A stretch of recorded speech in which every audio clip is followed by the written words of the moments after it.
Hello everyone, I am back. I am Rosalind. If you have not been here before, I have a motivational channel where I talk about all things motivational and health-wise as well, things you can do to make your life better. This video is part of a series. For me, it's an ADHD series because I have ADHD and I am also a creative. And for the most part, I think a lot of people are creatives that have ADHD. It's like they almost kind of go hand in hand. So, you know, it's like very hard to be in the corporate world and be ADHD, but not only ADHD, but also be a creative because the corporate world tends to be very here, and if you don't fit in this box, that's a problem.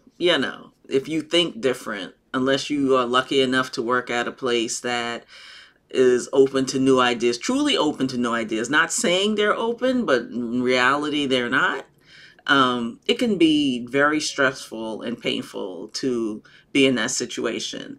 Because I'm that person who has one foot in the corporate world and one foot outside of the corporate world, it's very important for me to be mindful that I am not being creative enough if I'm not. I know when I'm not, and sometimes because I'm so busy in the corporate side, I don't realize till I become really depressed that there is something going on here until I realize, oh, I'm not doing something I should be doing, which is something for me, something that is creative. I am a born entrepreneur. I come from a family of entrepreneurs. I come from a family of people who have always had side stuff. So it's like I just will never be a worker bee. And I will never be that person that is, I work a job, go home and Netflix and chill. That's just not me. I'll always be doing something to better myself. I'll always be doing something to stay ahead of the game. So if somebody wants to fire me, okay, I'm good. Because I'm always doing something to keep myself ahead of the game.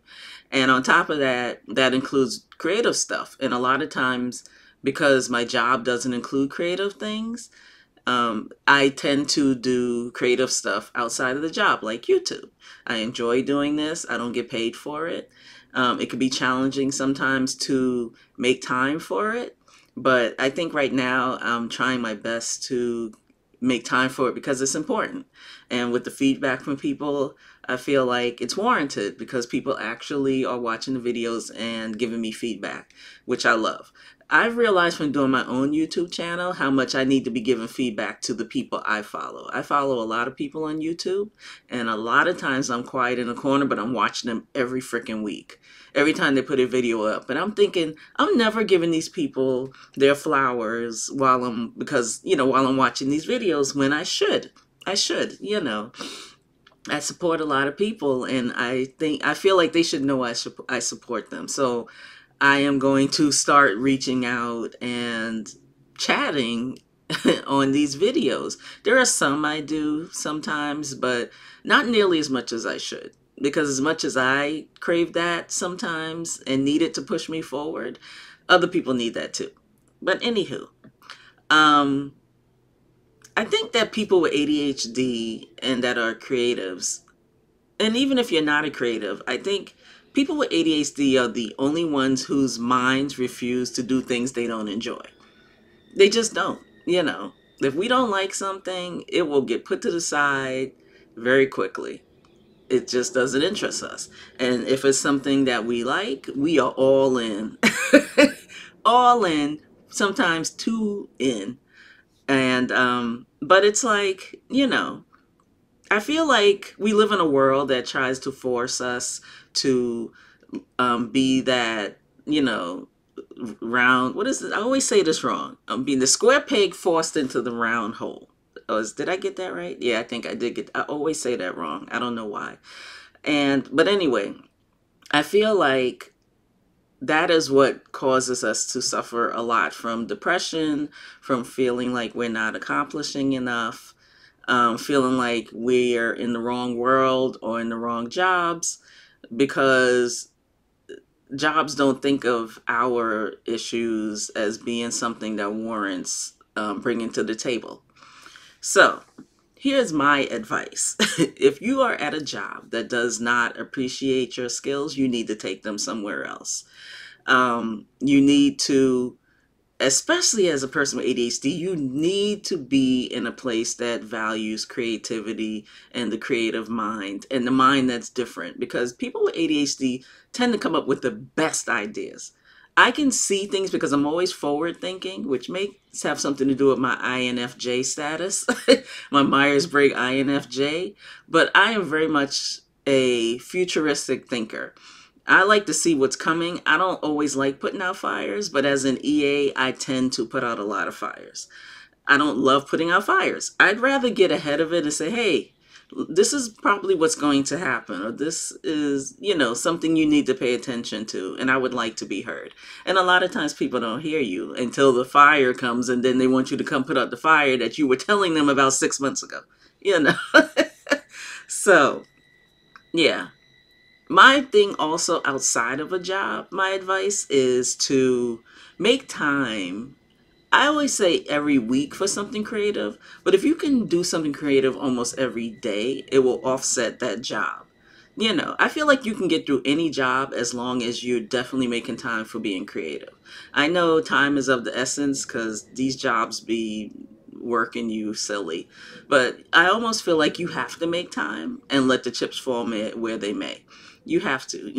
There's just no way being ADHD and being a creative and possibly working in the corporate world that you are going to be able to function without doing something creative. The one thing that I used to do that I stopped, that I just started again, was writing I call it a brain dump. I started writing a daily brain dump, which I haven't done one today and I need to.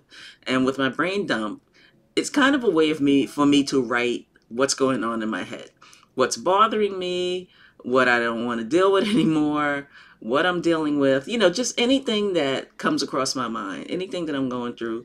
I just do a brain dump, and that a lot of times helps me.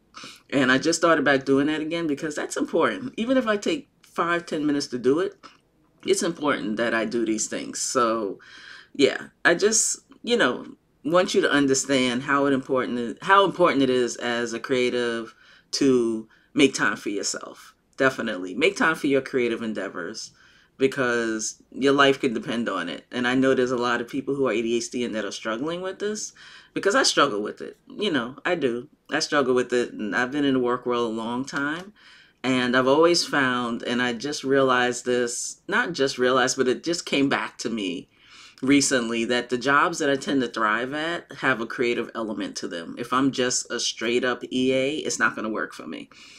I need something that challenges my mind, because I'll get bored, and I don't like being bored. I am a hard worker, but I also like things that hit me someplace and push me harder, So let me tell you, I found this quote by, what is her name? Brene Brown, Brene Brown.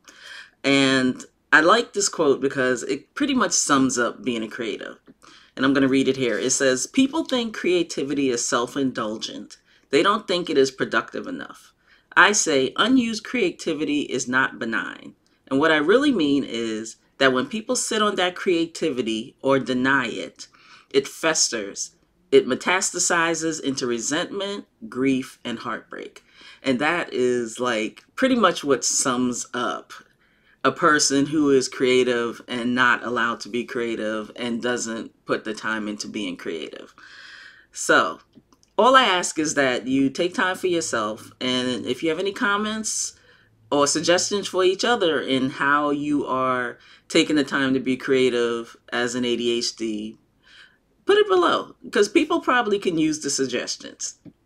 And I don't know what I'm going to be talking about next on my ADHD series. I haven't even looked yet, but I'm going to be working on that this week for next week, because I'm putting up 2 videos this week. I just finished the one on how much I hate exercising.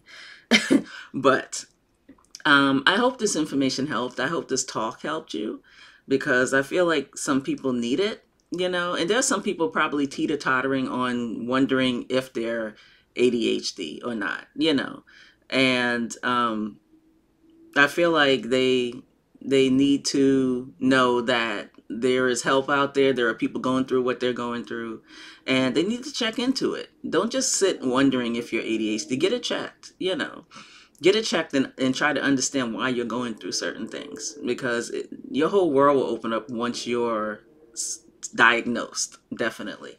So I will end it here, and I hope you enjoyed this talk, and I will talk to you soon. Bye.